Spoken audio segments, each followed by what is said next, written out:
I've been having an interesting discussion about what the Germans call the Ach laut. In a previous video I used this symbol to represent it, but I received a complaint saying that that was actually the wrong symbol. It should be this one. Well now, all you lucky people get a lecture on an obscure point of German phonology. And by the way, welcome to my world. In the International Phonetic Alphabet, this represents a voiceless velar fricative, and it sounds like this. Actually, it's easier to hear if I add a vowel, so ach. I can pronounce it more harshly, ach, or less harshly, ach, but it's still the same basic sound.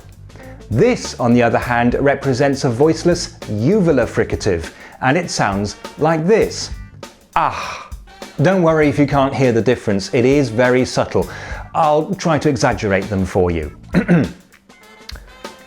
Ach, ach, ach, ach. Well, somebody, and you know who you are, asserted that there is in German no such thing as a velar fricative. It's always uvular. And so I shouldn't even be calling it an ach laut. It's an ach laut.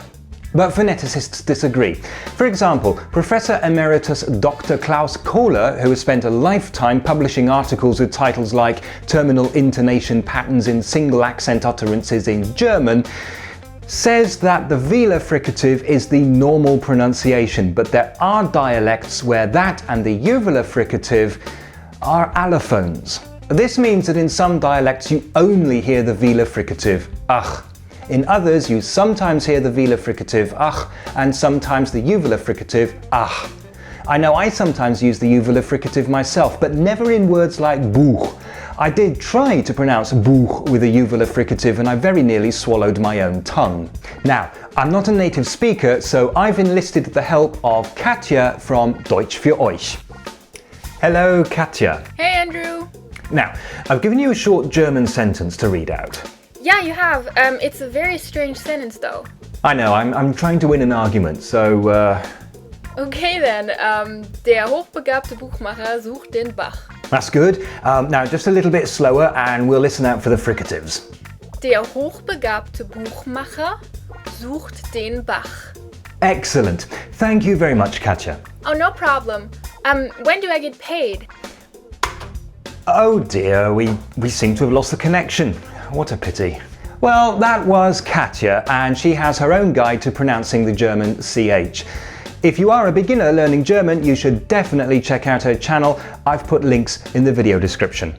And that's it. The German velar fricative is alive and well.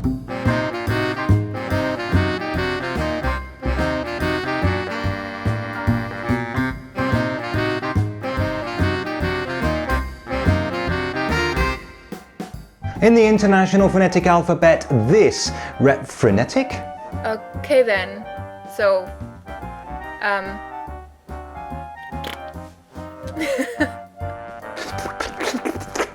Ach, ach, ach, ach.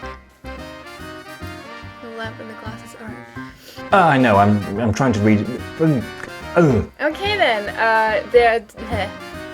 In a previous video, I used this symbol to the.